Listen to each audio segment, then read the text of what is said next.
you're here because, as you said, you feel there's more to life than what you managed to experience so far. There is something that's missing in your life, some kind of a sensation of being whole, of being in your place, of being comfortable in your skin, and in your words, just being happy. So life contains itself two key characteristics. It's unpredictable and it's dynamic. And the experience brings it into the now. So our life experience has to include all those three elements for us to be fully alive. So first and foremost, if you want to be happy, you need to navigate your life with the device that enables you to feel happy. That device is The heart. the heart. Is not just a pump. It's our main sensor for feeling. All the big emotions we feel in the heart. Big love and big pain.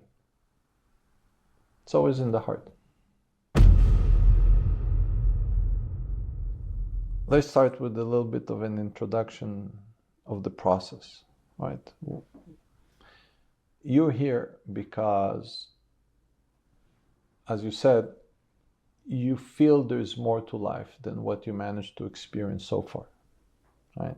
There is something that's missing in your life, right?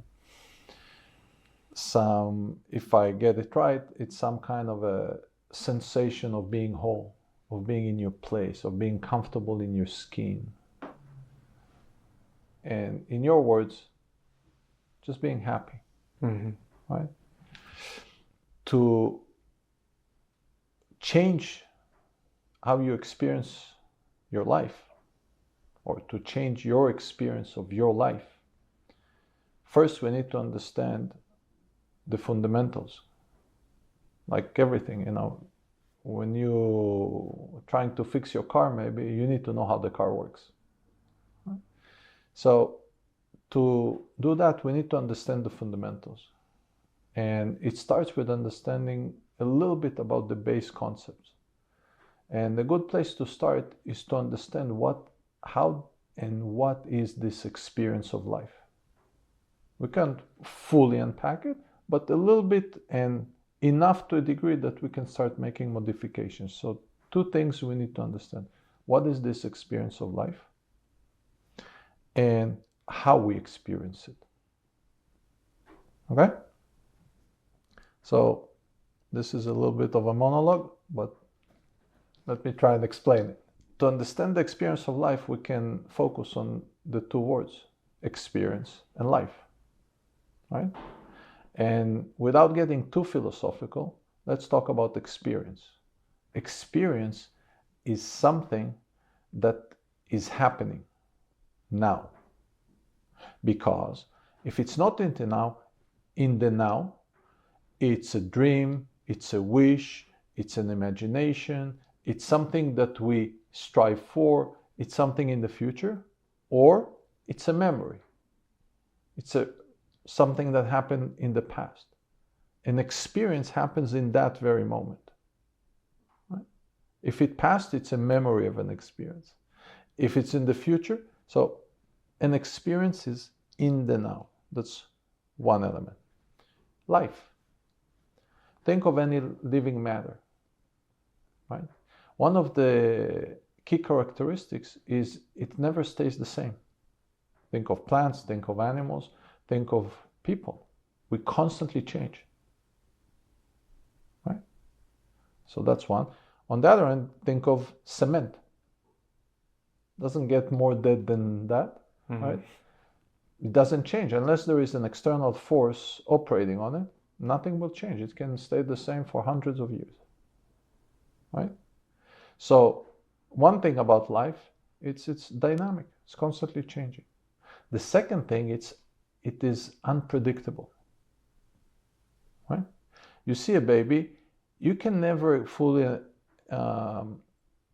predict how it's going to be when it grows up. You plant, even if you know what you're planting, you plant an orange tree. You know you're going to get an orange tree, but you don't know exactly how it's going to look like, how many oranges will it produce, how long will it live. There is always an uncertain element about any living matter, right? So life contains itself two key characteristics. It's unpredictable and it's dynamic, right? And the experience brings it into the now. So our life experience has to include all those three elements, right? For us to be fully alive. Once we diminish any of those three dimensions, we become less alive. We experience less of life, right? That's already a key understanding if you take it in, because any rigid structure that you try and put in place in your life goes against the nature of life. So any ritual that you're very rigid about, it goes against the essence of it. So it's never gonna help you find your happy place. Right? Another element that we can already deduct from this very simple analysis and understanding is the fact that for us to live fully, we need to embrace the nature of the experience, which means we need to be okay with the unpredictability. We need to be okay with the unknown. If we're not okay with it, we detract our ability of living fully.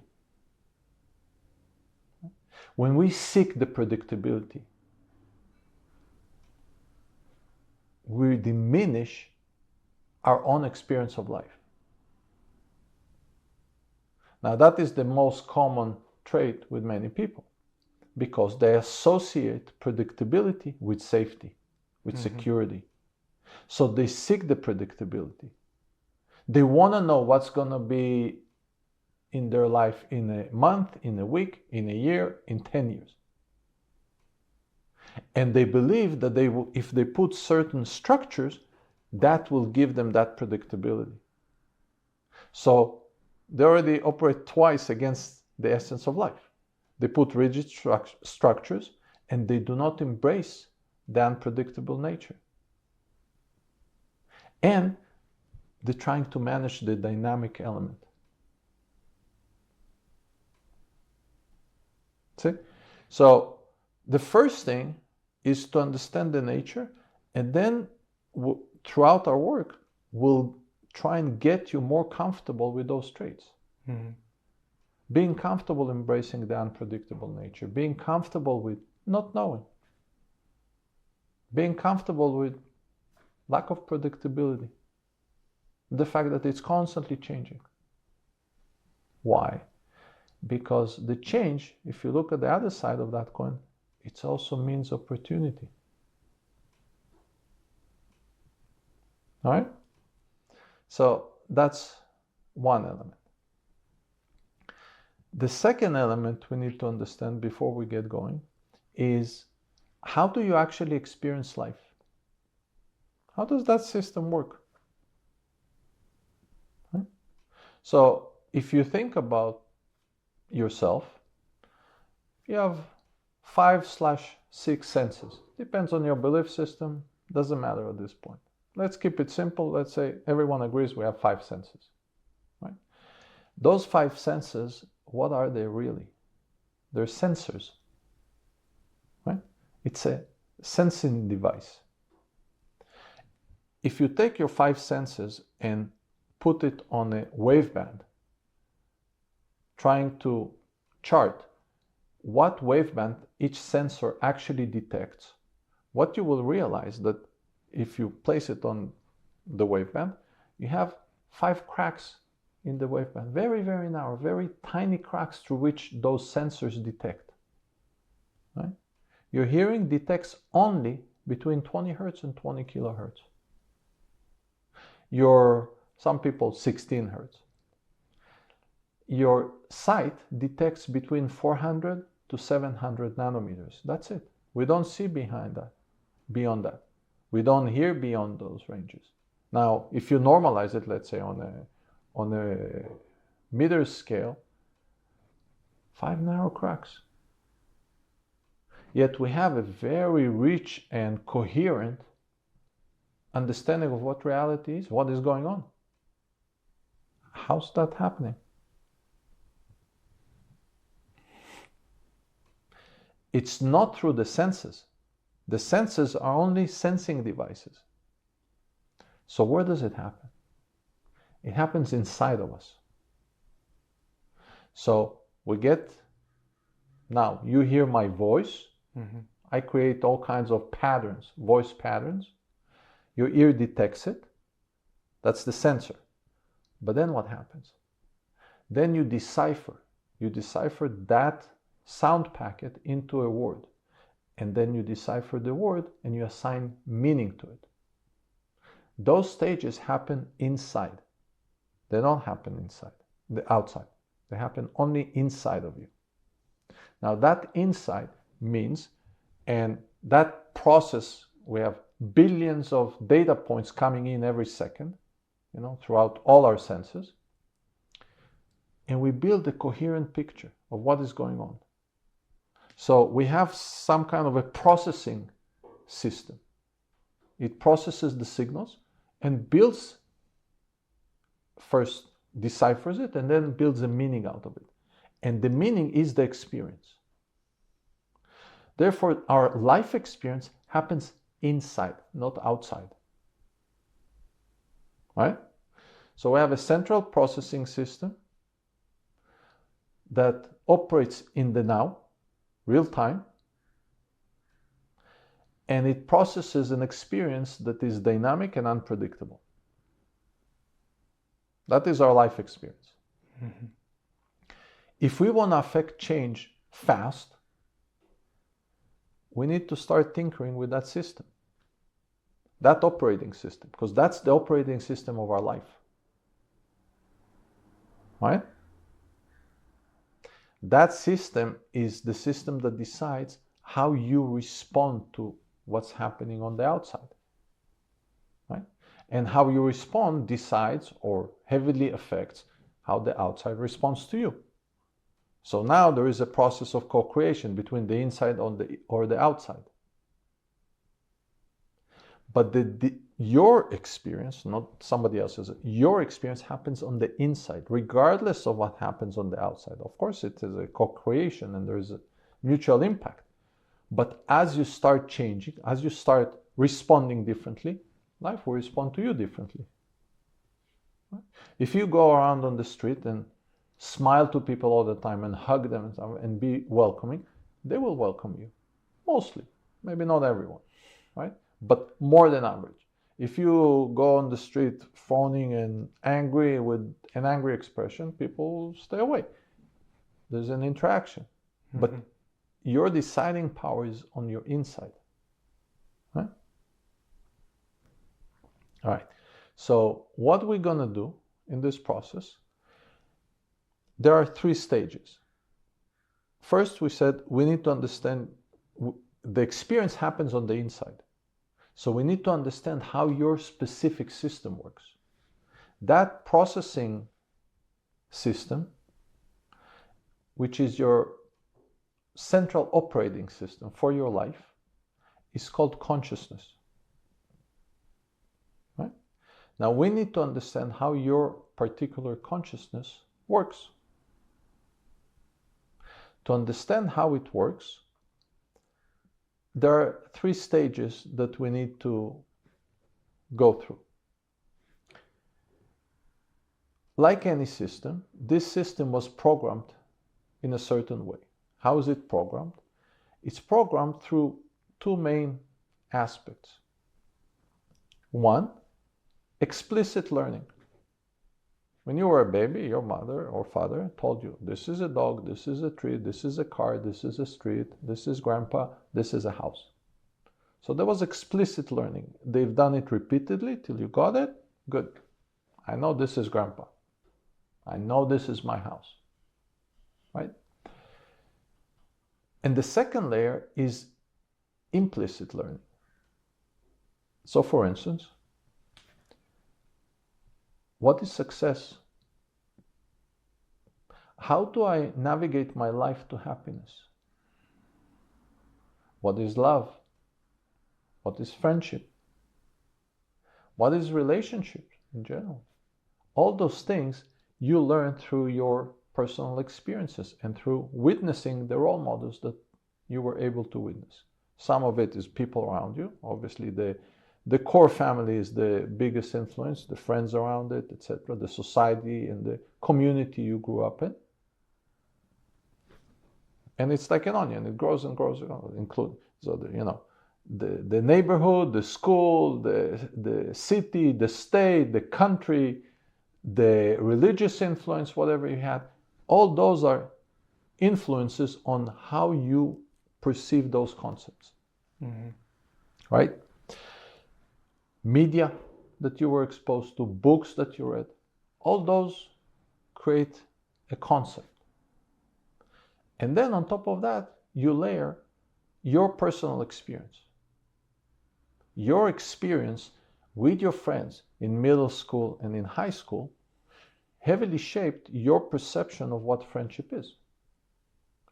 What you can do, what you cannot do. Where are the benefits, where are the risks? Where are the pain points, right? Those concepts are the ones that really define how you experience your life. Your level of happiness, your ability to generate a real connection with people. Make sense? Mm-hmm. So we need to understand how your system operates. Therefore, we need to understand how it was programmed. So that's the first layer. Then after we understand how it was programmed, through this process, we'll understand where are the pain points. Where are the belief systems, where are the mental structures, where are the concepts that inhibit your happiness today, that do not allow you to express yourself fully. You spoke a lot about you want to express the real you. You felt most of your life you kind of playing a part, you playing into other people's expectations, right? Mm-hmm. That's a great example. Where did you pick up this idea that you need to play into their expectations? Through the experiences that you had, because you tried to be yourself, that caused you pain. It's like, okay, let's switch to plan B. Let's see if I can play another part, it might be nicer, right? That's a belief system that developed through the pain, which is a great example how belief systems and mental structures develop. We operate as kids, and the core shaping happens in early childhood. We operate. At some point, pain comes in different ways. As it comes in, we learn and we modify. A lot of the modification perpetuates the pain. It doesn't fix the pain because it's the wrong fix. Mm-hmm. So we need to find those points in your system. Think of it as bugs in software. So you need to know how the software operates, pinpoint the bugs, take them out. In the case of human consciousness, taking out the bugs means healing. Why? Because this belief system that causes you pain today is rooted in a painful event in the past. Right? In psychology or psychiatry or mental health, this is called a trauma. What's a trauma? A trauma is a painful event in your past that has an influence, an effect, an impact in the present. Okay?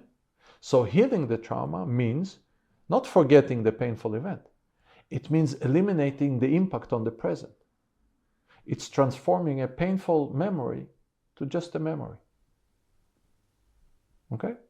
So fixing the bugs in your operating system means healing.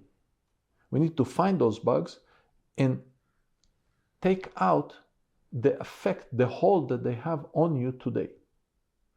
And then it will stay a memory. All right? And then we have the third part, which is once we take out this piece of software, we need to replace it with something. We can't leave a void. So for instance, how you relate or the concept as a whole of friendship in your psyche, it's a mixed bag.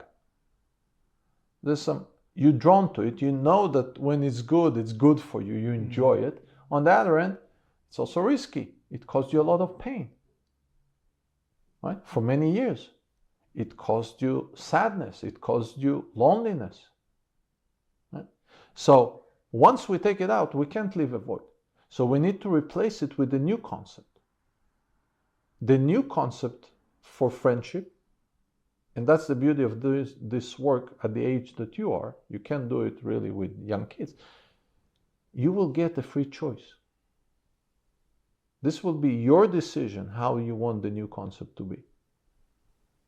Right? Brackets here. To get to free choice, you need to learn what free choice is. Because your current choices are a product of the same system that causes you the pain today.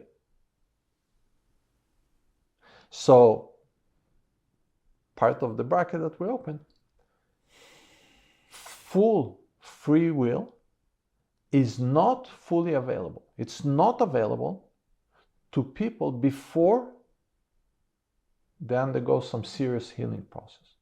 Because all our free will is subject, and it's a product of the same system that holds the pain, that holds the limiting belief system, that holds the mental cages. Right? Now, in this process, what will happen is you have a perspective of life. Your experience of life has a certain limit that it can unfold in. Why? Because of those mental structures, because of the limiting beliefs. Right? So when signals come in, somebody approaches you with a friendly gesture. Their gesture lands automatically on the concept of friendship and relationships that you have, which includes pain. So your response comes with the restriction that you imposed on inside. I cannot be fully myself because that will cause pain. I can allow myself to express myself within this range, not that range. Right? Now you express yourself like that. The other party says, okay, Jesse is a little bit reserved. He does not welcome fully. They don't know your story. So they respond to that. So they, in return, like you would do, limit their response. Now you create an interaction that is limited. And over time it becomes not so fulfilling. You don't get so happy being with this person. It doesn't feel so uplifting. See how it works? All right. So in this process, what will happen once, and we already know some of the pain points, but we'll need to find more of them. Once we pinpoint the pain points and we heal them, what naturally will happen is a lot of the mental structures, some of it will happen naturally and some of it will do deliberately, will start breaking apart. And once they start breaking apart, your true self will be able to come out more fully. As this process happens, reality, whatever, people, animals, your experience of reality will start unfolding very differently. And that's how, and it becomes a cascading effect, a snowball effect, and your experience of life starts radically changing. Make sense? Your interest in this process is because you want to be happy. Right? And so far, you feel you didn't manage, things are a little bit better, but you didn't manage to achieve the level of happiness that you believe is available to you. Yes. Right. Why do you think that is? I think when I pay attention to just how I feel every day, if I go back through any of my journal entries and I write about my day, they're not always positive. it just feels baseline. I sometimes feel like I'm just coasting. Why?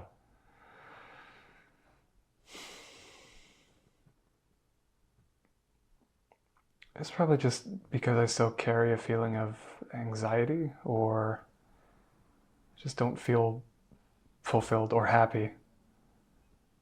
Why? Why? You don't feel happy because you don't feel happy. That's Yeah, right. yeah. But why? Why? Why don't I feel happy? So let me ask you a question to help you. Yes. Where do you feel happy? I feel happy around my family. Where in your body? Where in my body do I feel happy? Yeah. I feel it in my heart. Okay. Yeah. So if you want to feel happy most of the time in your life, Mm-hmm. right? How do you think you can get to that state? If the feeling of happiness is in your heart. Do things that make my heart feel that way. How do you make decisions about your life? I feel like right now, I feel like most of my decisions have been ways to avoid pain, and ways to feel comfortable. Where do you make those decisions? I would think in my head. All right. So you're making decisions in your head Mm-hmm. with the purpose that you feel happiness in your heart. Right? Did I sum it right? You did, yes. Okay. That's a little bit like eating a soup with a fork. Yes. You understand why? Yes. Right. When we make decisions with our mind, we think of what will make us feel happy. Mm-hmm. But we substitute in that process the feeling of happy with the thought of happy, which are not the same. Because the thought of happiness includes all our past experience, all our mental cages, all the limiting beliefs, all the false role models that we were exposed to. This is where people think that if they're going to have a lot of money, automatically they'll be very happy, because that's the media. That's what the media portrays mostly, right? The rich and famous. Mm-hmm. Most of them miserable. But that's not what you see on social media, on Instagram, right? Everyone portrays their beautiful life. So people think, okay, if I'm going to go to this restaurant, if I'm going to drink Coca-Cola and eat McDonald's, I'm going to be happy. Right? That's the essence of advertising. Yeah. No? Multi-billion-dollar industry, it has an impact. So we substitute the thought of happy with the feeling of happy. And we navigate our life with that device, with the mind. Now, the mind is where all our phobias, all our anxiety, all our fears, again, all our mental structures and limiting beliefs reside.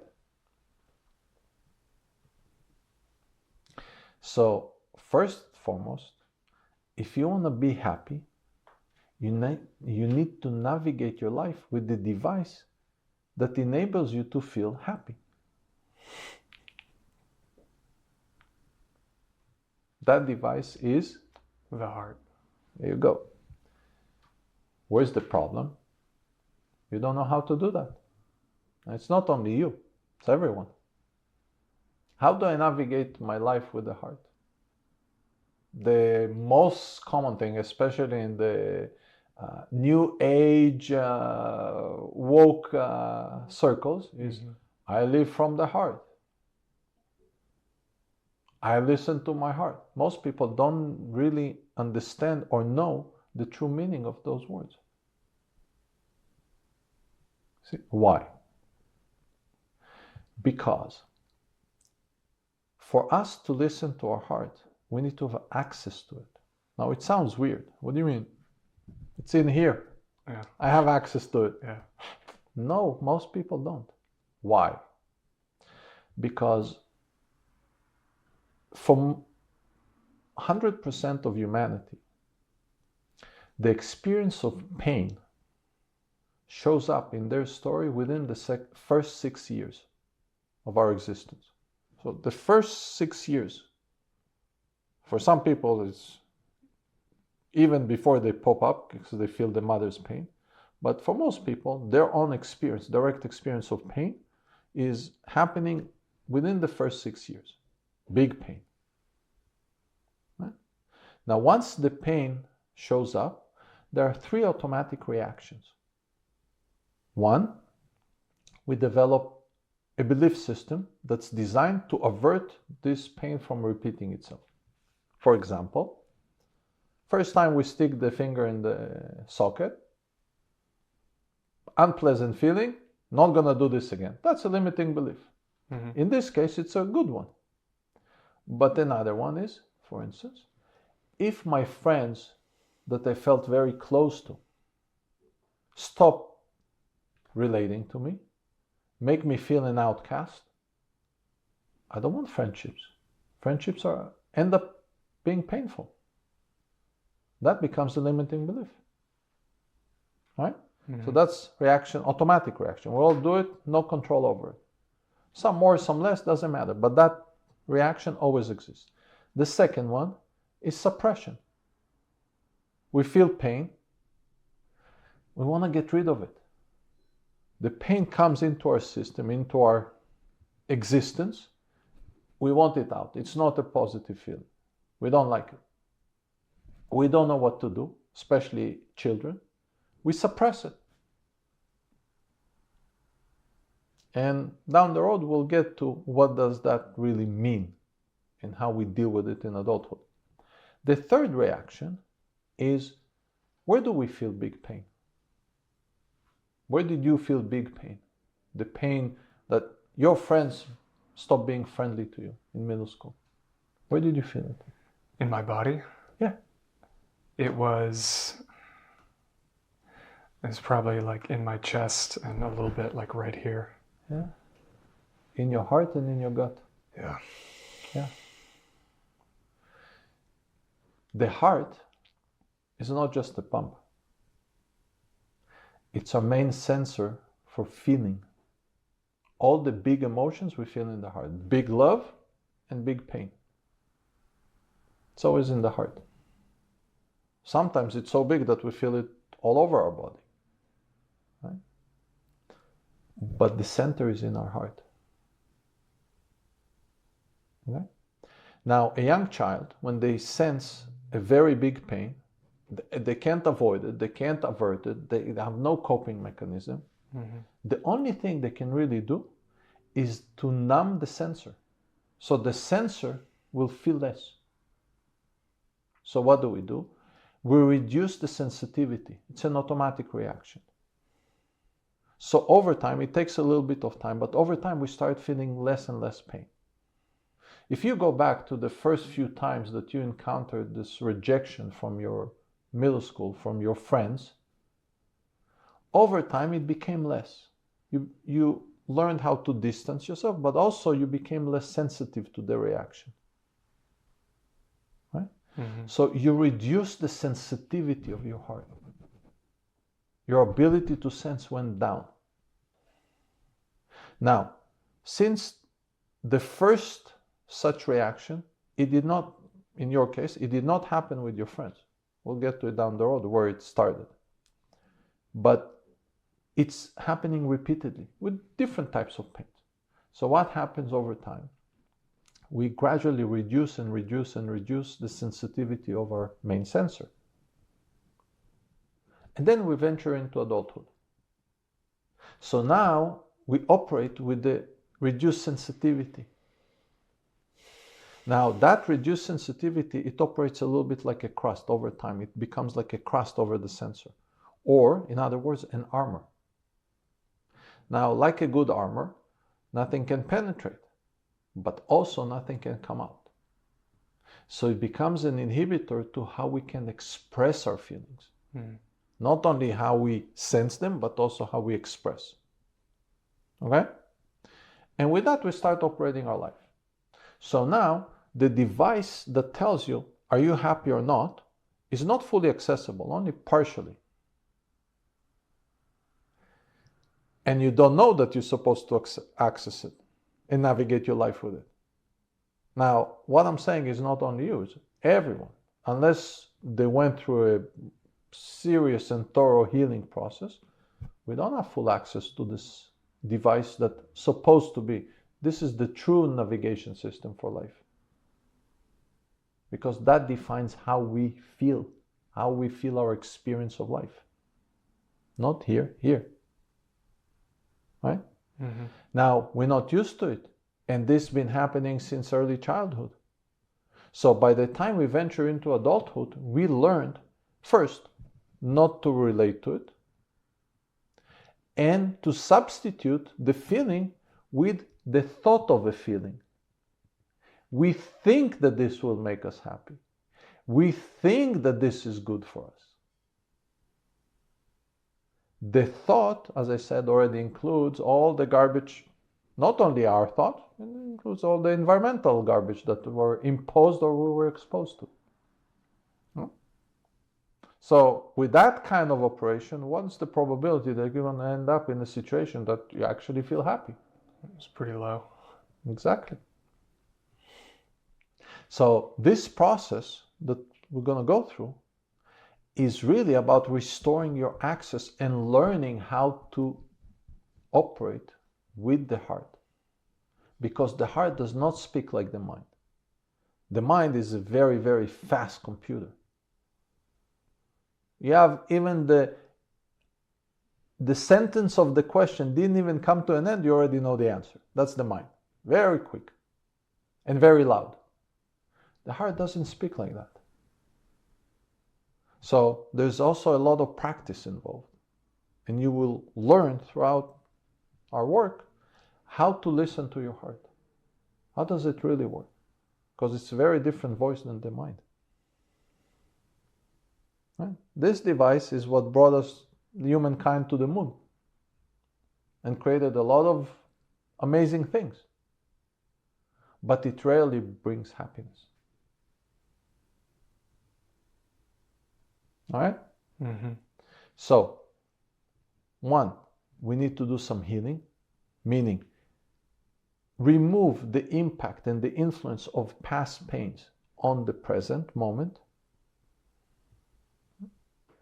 Through that process, we can gradually dissolve the armor around the heart. Yes? And then, two things. We need to learn how to listen to it, which is a new experience that you're not familiar with, and rewire the mental structures and the templates that you operate about life and about yourself and about existence to something that really will bring you happiness and joy in life.